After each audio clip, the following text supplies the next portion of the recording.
they'll, often come out and say, you know what, they didn't accept me.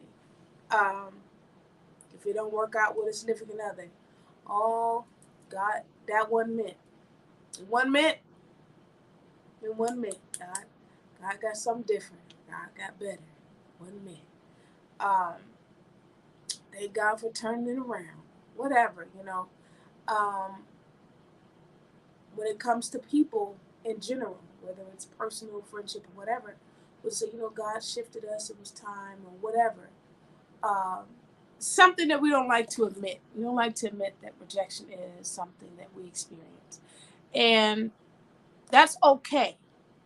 Um, that's okay if that's the way you cope with it. I do believe, however, that the longer you go without admitting that this is something you're experiencing, the longer the process will be. Because how can you overcome something if you don't admit to something being that this is an issue? Um, and one thing about rejection is you can hear people say, "Oh no, that's not. I never blatantly or came out and told you that I rejected you." And what people don't understand is that it's not always what you say. It's not in what you're telling me, but it's what you're showing me. I can hear all of the words you're saying. I can hear all of the pleasantries. I can hear all of it. But based upon what you're showing me rejection. Or you're showing me that this is something, or that I'm not something that you see value in. Or I'm not someone that you see value in. And that's okay. That's okay, right? But again, it requires a sense of honesty, because you can't tell me, "Oh no, I never rejected you." And sometimes it's hard for us when we're the ones rejecting. Like, sometimes it's hard for us to tell a person no without feeling bad, because we know what that feeling looks like. I know for me, I don't like telling a person no if I know they really want to do something or really want something from me, but I just don't want to do it, or I don't foresee that being a thing, right? I feel bad and I don't like to say no. So I'll just be like, I try to find ways around it so that they don't feel as bad about being, in essence, rejected or turned down or what have you. Or, offer another suggestion. And sometimes you'll be like, instead of doing this, maybe this can be something that we do. But it's not always easy. It's not always easy. Um, I really wanted to, and we know, oh, Jesus was, we hear, if you're really in the church and you're living for Christ, you know that Jesus was also rejected, right? He was, hi brother, how are you? Um, he was rejected in Nazareth, right? And so this is a man who performed miracles, not perform as in put on a show, but he literally displayed miracles, right? But yet he was rejected. And I think that's one of the biggest takeaways would like for us to bear in mind, that it doesn't, just because you experience rejection doesn't mean that you're less than. It doesn't mean that you're not valued. It doesn't mean that you don't have value and that you do not possess something that is valuable. It just is something that is not meant for that person to experience. And when you look at it that way, does it make it better? No. But does it help you understand that it's not just you? Yes. I've just got off the phone with my sister, and I've been sharing with a few of maybe two of my close people, my mom, that this season is very different for me. And I think for me, it's different because I really I give of myself a lot, more than advised. And I think we've talked about it on sessions before, that it's not always going to be promised to be returned, or it's not promised to be returned, or it's not guaranteed that people will love you the way that you love them. And that's fine. But there are certain dynamics where you expect certain things, right? And so with that, there are some things where people really don't meet you halfway. Heck, they don't even travel a quarter of the mile. And you're like, you know what? I don't understand. And instead of beating myself down or allowing myself to get in a place of hurt all the way, I found myself guarding myself again. Now, this is completely transparent. Now, you know, I have been very honest since we started this thing, and this is me being honest still.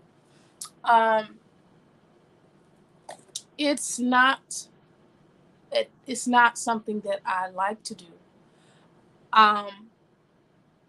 But I'm learning that it's a method that I failed on, or fall on, or rely on, I guess you could say, because of how it helps me cope. Right? We all have different coping methods and mechanisms, and we figure out, you know, how to help ourselves, like I said earlier. But traveling and navigating through that, it's imperative to realize that Christ experienced what we're experiencing first. And it's not just about us. It's not. And when you're really living for Christ, you're going to experience things that are extremely hurtful. And I know that seems cliche, but honestly, that's the life that I chose. And so because of that, I'm guaranteed misunderstandings. I'm guaranteed rejection. I'm guaranteed heartache, trouble. I'm guaranteed those things. The Bible says, when my mother and my father forsake me, then he took me up. But it's not saying if, it said when. Meaning it is inevitable, right? And so, even in Philippians 4:19, the Bible says God will supply all of our needs. So you may say, oh, well, I don't have this, or I gave them food stamps last month, and they ain't giving me food stamps this month. I share with them, and they don't even share with. Okay, trust God to supply your needs. Whatever that rejection looks like for you, okay? Try to navigate through that with grace. We talked about navigating through things with grace. And it's not easy. It's not easy. And honestly, I don't know anyone who would say it would. If they would be alive, right? But be honest with yourself. Be honest with your situation. And don't let your heart turn negatively towards the people who rejected you. That's the trick. That's the trick of the trade, is to not allow hatred or disgust or displeasure to set root in your heart towards those people, because honestly, it doesn't hurt them. And sometimes I have to tell myself that at times. Like, I told somebody today, I said, you know what? I recognize that my absence is it will speak louder than my presence will. And that's, although that's very true, I still can't let my heart be filled with things that are not loving, that are not loving, that are not kind, right? Towards those people who have hurt me. I can't. Because at the end of the day, I stand before the Lord. It's me that's giving account for my actions. I tell our children, our fourth graders every day, who is responsible for you? I am. Nobody can make you do anything you don't want to do, and nobody can make you do anything you want to do. It's a choice. So I have to exercise my choice and my right and my right of choice to decide if I'm gonna not hate these people, not allow anger and bitterness to grow in my heart towards these people, right? Love them, and still being okay with saying there's a separation. There will be a distance. And we have to recognize that distance does not mean hatred. Distance don't mean that I don't love you. You see this book right here? It says boundaries. It talks about boundaries. Everybody needs them. And you being able to say, you know what, I'm going to set a boundary. Even if you experience rejection from a person that you cannot cut off. Okay. That doesn't mean that you can't love them still. You just have to figure out what that looks like for you. You guys have to have that open dialogue and say, you hurt me when you did X, Y, and Z. Well, they may feel a certain way. Well, you hurt me when you did this. Da, da, da, da, da. And being receptive of both sides, right? Then we can say, okay, clearly we both felt this way. Or what I'm hearing you say is, I felt this, you felt that because I did this. Or you felt that because I said this or whatever, right? Which caused you to feel rejected, which caused me to feel rejected, right? And then moving past that and being able to grow again to whatever that, end goal is. Because there are some people in marriages who feel rejected in their marriage. It's a thing, right? That does not fall on anyone but the people in the marriage, which calls for the people in the marriage to work towards whatever they need to work towards. But it starts with admitting that that's what the feeling is. So whatever dynamic you've experienced this in, whatever, whoever, if you cannot separate yourself, if you are tied to this person for life, whether it be in marriage, and even with family, there's still some boundaries that can be set there with family. I heard people say, well, that's my family, I gotta go. No, there are some family to this day that I do not fool with. Then there are some family I do, right? But at the same time, whatever relationship or dynamic you have or that you're in, I would that you're able to be honest with yourself and honest with them, whoever they are. And depending on if they love you, hopefully they'll be receptive to you and you all will be able to move on. But dealing with rejection can be taunting. It can be stressful. It can cause you to lose appetites. It can cause you to experience so many things at one time. But at the same time, you have to allow yourself to be reminded of the things that you are. You are chosen. You are amazing. You bring this to the table. You bring that to the table so that you don't find yourself in a lower ditch than you want it to be, or find yourself lower than you intend to be. Never stay there, because then that's how depression falls. That's how oppression. You can operate and still be depressed. You can operate and still be stressed out to the point where, your mind is racing nonstop. Ask me how I know, right? But it's a process. So dealing with rejection is not easy, but you can conquer it. And I'm going to reach out to some people to talk to us about certain things that we deal with and battle within the mind. We had some people come on a few sessions ago, and so we're going to stay with that vein. But I just wanted to encourage you. I didn't even plan on being long, so it's only 23 minutes. I just wanted to encourage you all to accept the rejection. Don't mind that noise, it's Max. Accept the rejection for what it is. It's just that, rejection. It can hurt. But don't allow it to make you bitter. Don't allow it to cause you to shut down. Because ultimately someone needs to experience the real you, and they will love you for who you are. They will appreciate you for who you are. They will value you for who you are. So this goes with significant others, with family, with workplace relationships, with school or education. If you're in school, that trickles over there too, right? Don't shut down. Don't do what I do. Don't shut down. And I can shut down and function. That's the thing. I don't shut down in the world just like, oh, it's a big cloud of her head. Oh no, I can still smile and navigate and just be fine.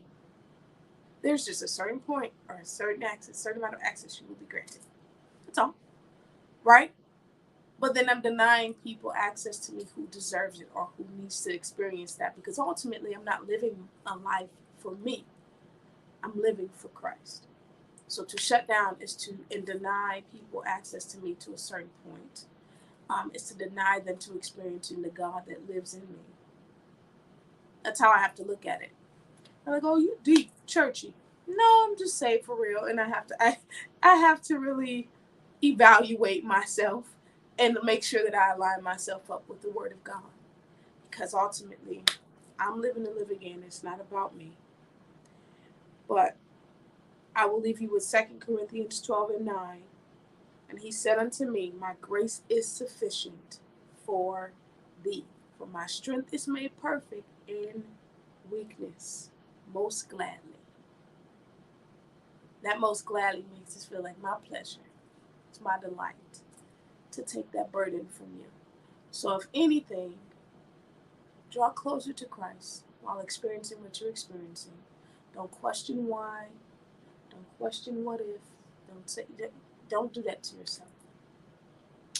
And you know what's the worst is when you see people just going as if they didn't just hurt you or they didn't just do what they did to you, and they act as if their world is just fine with them. You're like, okay, hold on, because I know I'm not tripping. But you know what? At the end of the day, you let God heal you, let Him mature you, continue to grow. Continue to grow. And everything else will align itself accordingly to whatever the purpose is you have, or whatever purpose God has for you. So that's that, man. Be encouraged and know that everything, not anything, everything is not your fault. Everything is not your fault.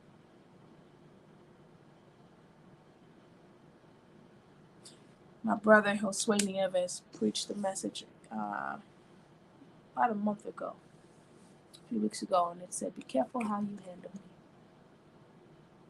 And the saints are like, what? What? You know, like, wait a minute, that sounds a little... But it was talking about how people handle children of God. You have to be careful. You have to be careful. It's just like you getting an Amazon box with the sticker on it that say handle with care. We need to be handled with care. You deserve to be handled with care. And so, allow yourself to feel, but do not stay there. And know that you deserve all of the good things the Lord has in store for you. But along there will come some hardship, and that's okay. He will not forsake you. There's a song that says he'll never forsake you. He will never forsake you. And keep that in mind. Cry if you must. Sit and ask God why in your prayer time. But when you're done, you get up, you dust yourself off, and you go living with purpose. You go living on purpose. Because ultimately, you deserve to be handled with care. And if they can't appreciate that, it's okay. It's their loss. And you hear that, you be like, that's just what they say when they don't want you to feel bad. No. There are some good people out here who are just being mishandled by people who do not know how to handle them. And trust me, you deserve better. And I believe God for better for you. But you all be encouraged. You guys know where to find me. Hit me up in my inbox. Again, I will be following up with some more tips from outside sources. But ultimately, as I minister to you, I minister to myself. But I guarantee you, what is to come will be greater. And I will not be dismayed. I will let God work it out. now. They like, y'all, you so old, you so churchy. I'm for real. Because if he don't do it, what I'm going to do? I can't do nothing that he won't do. He can't do. And he can do everything but fail. Huh? But you all be encouraged. And trust God. But enjoy. Enjoy living. Enjoy being. Find the joys in life. I don't believe in us being saved and not being able to have fun or experience the goodness of life. Travel. Y'all know I love to stay on a plane. I'm itching right now. I'll leave next week. No, but travel. Experience things. Enjoy, especially to my single ladies and single young men, enjoy being by yourself. I don't have a problem being by myself. Sometimes I want people to leave me alone. Sometimes. I'm like, okay, I'm going home now. Oh, can I come? I hardly ever just say no, but it's a joy being by yourself sometimes.